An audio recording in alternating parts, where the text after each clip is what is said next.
हरि ओम. सार्थक वाटे झाली या वेचाचे, जीवनगाथा एका तपस्विनीची या शीर्षकांतर्गत पूजनीय स्वामीभक्त डॉक्टर सुषमाताई वाटवे यांच्या संकलित आत्मवृत्ताचं वाचन आपण ऐकत आहोत. आज ऐकूया यातील प्रकरण 6, प्रसंग कार्य प्रश्नोत्तरे, याचा भाग 20. एक विद्यार्थी. अनुग्रहानंतर आम्ही काही जण ताईंकडे अभ्यास वर्गासाठी जाऊ लागलो. भगवद्गीता, ज्ञानेश्वरी, दासबोध यातील विचार, स्वामीजींचं तत्त्वज्ञान आणि जीवन कसं जगावं या संबंधींचे ताईंचे विचार ऐकू लागलो. आम्हा विद्यार्थ्यांसाठी ताईंनी मुद्दाम काही गोष्टी सांगितल्या. ताई म्हणाल्या, विद्यार्थ्याचं जीवन शिस्तबद्ध असावं. त्यांनी आपल्या अभ्यासालाच प्राधान्य द्यावं, परंतु घरातील कामातही मदत करावी. स्वावलंबी असावं. केव्हाही झोपणं, केव्हाही उठणं, कसंही वागणं असं जीवन नसावं.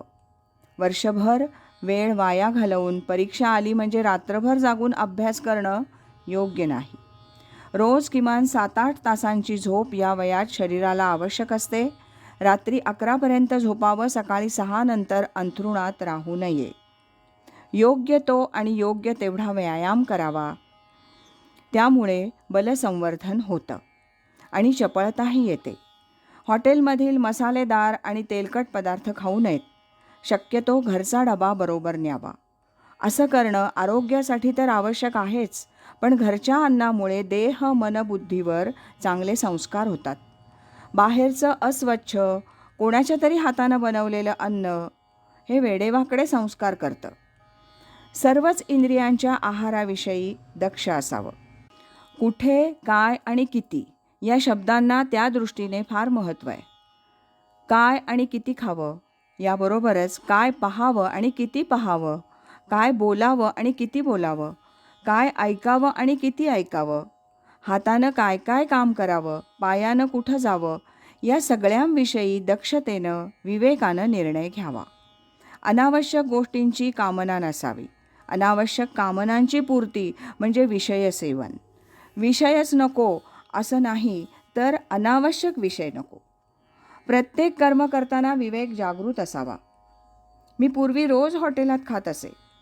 संध्याकाळी मित्रांबरोबर कट्ट्यावर बसून गप्पा मारण्यात वेळ घालवी. आता मी सकाळी घरून खाऊन आणि डबा घेऊन बाहेर पडतो. दुपारी वेळ मिळाला की डबा खातो. संध्याकाळी व्यायामाला जातो. कट्ट्यावर बसण्याची सवय सुटली. क्वचित कधीतरी हॉटेलमध्ये जातो, रोज नाही.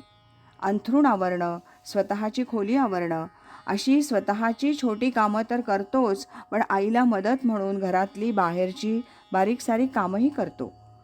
वेळच नाही असं कधीच नसतं. मात्र वेळेचं योग्य नियोजन करून वेळ वाया घालवता कामा नये, ही शिकवण लक्षात ठेवली पाहिजे. स्वतंत्र व्यावसायिक.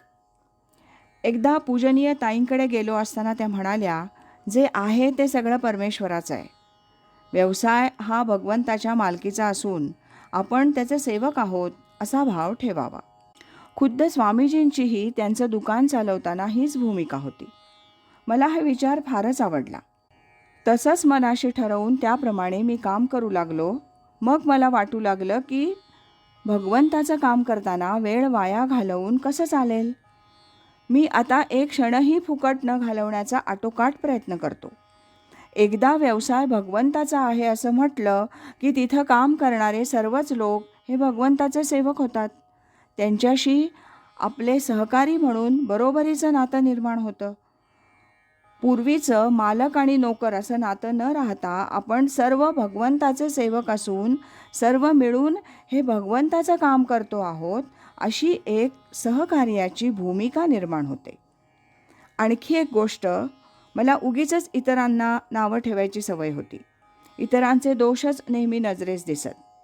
पण पूजनीय ताई भेटल्यावर स्वतःतील दोष अधिक जाणवू लागले. आता मी इतरांना नावं ठेवणं कमी केलं आहे. एक तरुण. माझ्या मित्रामुळे मी पूजनीय ताईंकडे आलो.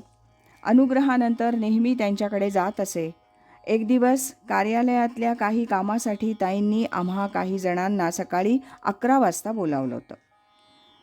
मी 11:15 वाजता घराबाहेर पडलो. वाटेत एक मित्र भेटला. त्याच्याशी बोलताना वेळेचं भान उरलं नाही. त्याच्याशी बोलून पुढे ताईंकडे जाईपर्यंत 11:30 वाजले. ताईंनी घड्याळाकडे पाहिलं आणि त्या म्हणाल्या, वेळेचं भान ठेवलं पाहिजे. 2 गोष्टी नेहमी पाळल्या पाहिजेत. एक म्हणजे ठरलेली वेळ कधीही चुकता कामा नये. येणार नसलो तरी तसं कळवलं पाहिजे. आधी वेळ ठरवून घ्यावी आणि ती कसोशीनं पाळावी.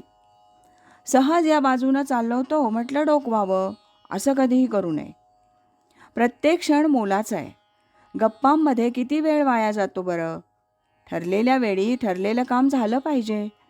गेलेला क्षण कधीही परत येत नाही. म्हणूनच वेळ सत्कारणी लावावा. वेळेचं महत्त्व लहान वयातच जाणून घ्यावं आणि स्वतःला तसं वळण लावावं. ही सवय एकदा अंगात मुरली तर पुढे आयुष्यभर ती उपयोगी पडेल. ते त्यांचे शब्द मनावर जणू कोरले गेले. वक्तशीरपणा आणि वेळेचं व्यवस्थापन यांचं महत्त्व वेळीच समजल्यामुळे माझ्या जीवनाला आता एक वेगळीच शिस्त आली आहे. इतरांकडे पाहण्याची माझी दृष्टी बदलली आहे. माझ्यामध्ये सेवाभाव आला आहे. कोणी आपल्याशी वाईट वागलं की त्या व्यक्तीचा मला फार राग आहे. ती व्यक्ती समोर येताच तिडी कुठे. ताई म्हणाल्या, कोणी आपल्याशी नीट वागलं नाही तर नेहमी असा विचार करावा की पूर्वी केव्हा तरी कदाचित आपणही त्याच्याशी वाईट वागलो असू, म्हणून आता तो तसा वागतोय. किंवा आपली सहनशक्ती वाढावी म्हणून परमेश्वरच त्याच्या रूपानं आपली कसोटी घेत असेल. दुसरा आपल्याशी कसा वागला किंवा आपण त्याच्यासाठी काय आणि किती केलं त्याचाच विचार करीत बसू नये. त्यानं दुःख वाटायला येतं. आपण दुसऱ्यासाठी जे केलं असेल ते विसरून जावं. ते परमेश्वराकडे रुजू होतं. दुसऱ्यानं आपल्यासाठी जे काही केलं असेल ते कितीही लहानसं का असेना त्याचं स्मरण ठेवावं आणि त्या व्यक्तीसंबंधी कृतज्ञता बाळगावी. मनाच्या सुरकुत्या जाण्यासाठी घटना घडली की ती विसरली पाहिजे. हळूहळू बोधात वाढ झाली पाहिजे. हा उपदेश आचरणात आणण्याचा मी मनापासून प्रयत्न करतोय. अप्रिय घटना विसरण्याचा प्रयत्न करतोय. हळूहळू त्यात यश येत आहे. आज इथेच थांबूया. यानंतरचा 21वा भाग आपण उद्या ऐकूया. अखंड करी सोहम ध्यान, कृतार्थ जीवन होय त्याचे. हरि ओम तत्सत.